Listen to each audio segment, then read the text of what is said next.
आप सभी पाठकों का हार्दिक स्वागत एवं अभिनंदन है।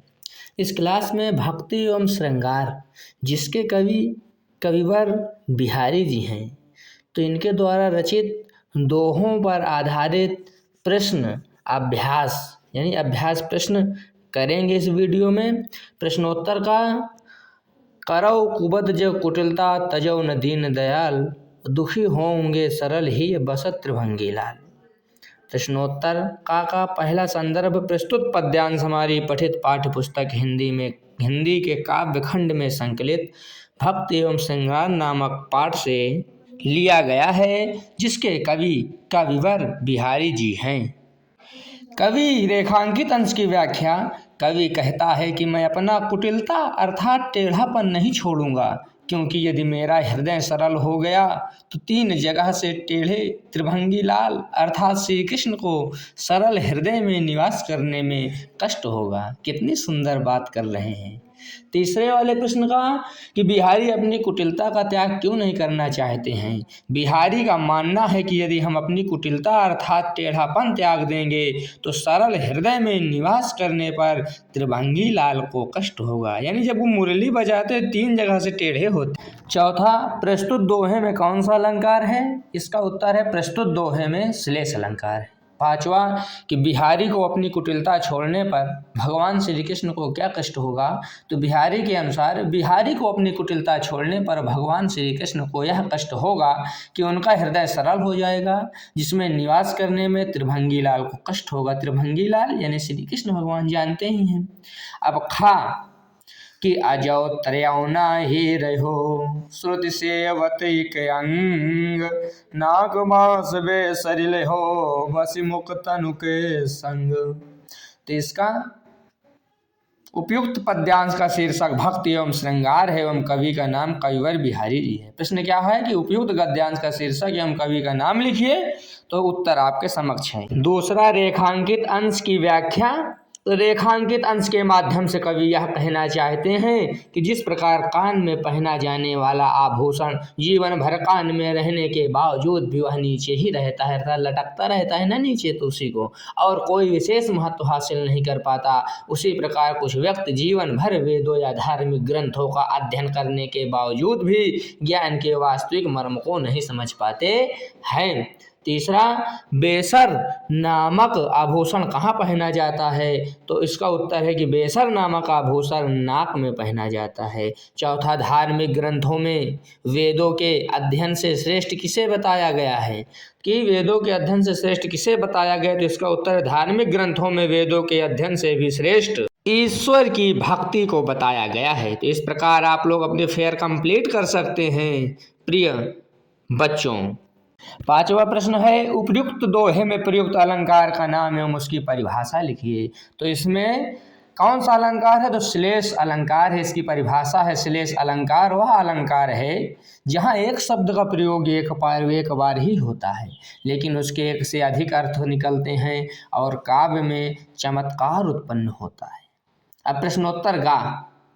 इसका है कि बतरस लालच लाल की मुरली धरी लुकाई। तो इसका संदर्भ पूर्वता है।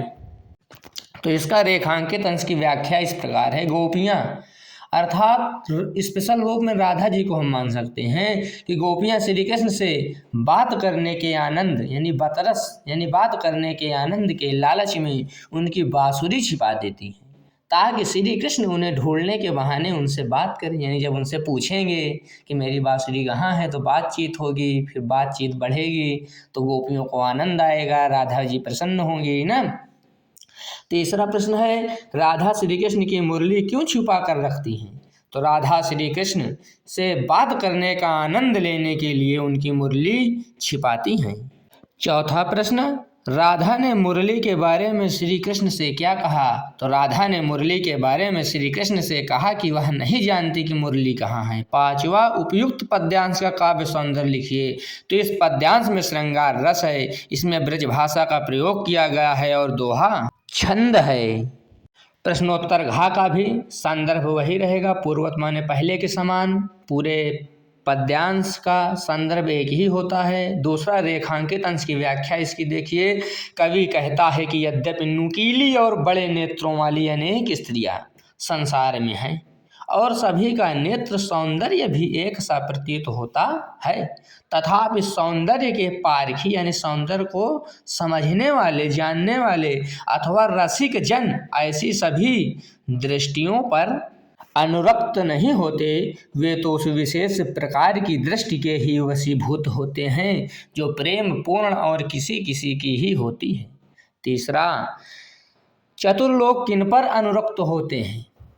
तीसरा का उत्तर है जिनमें कुछ विशेष आंतरिक भाव होता है, चतुर लोग उन पर अनुरक्त होते हैं। यानी spiritual beauty is the most important beauty than the physical beauty. केवल भौतिकता पर ही मन नहीं लगना चाहिए, आध्यात्मिकता, उनके अंदर के भाव को भी जानकर हमारा मन किसी पर लगना चाहिए।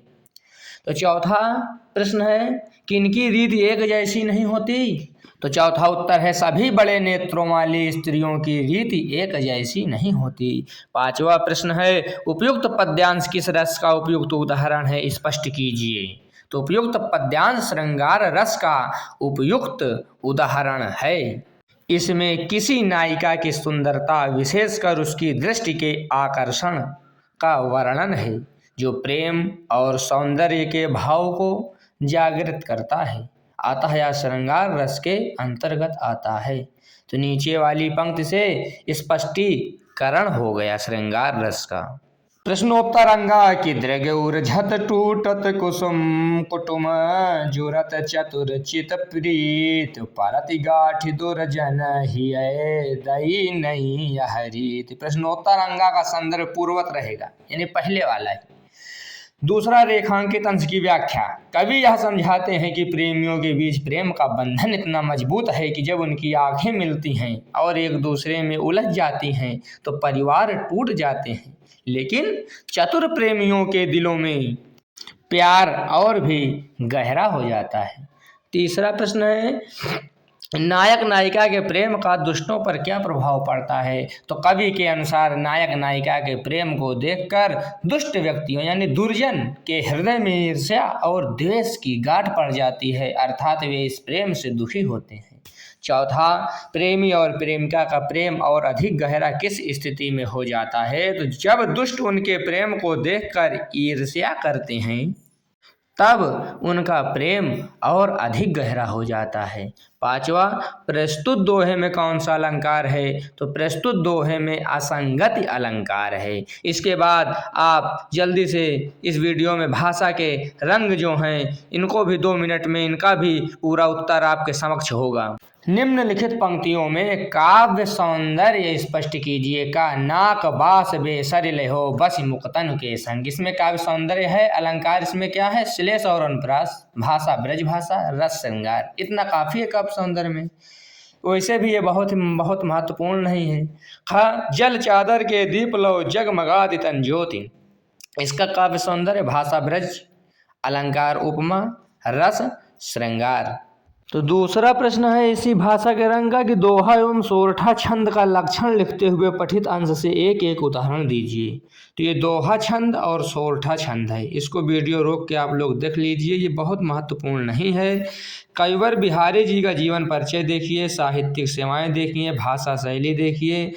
वैसे भी मैंने एक विशेष वीडियो इनके लिए डाली है, उसको आप जाकर चैनल पर देख सकते हैं।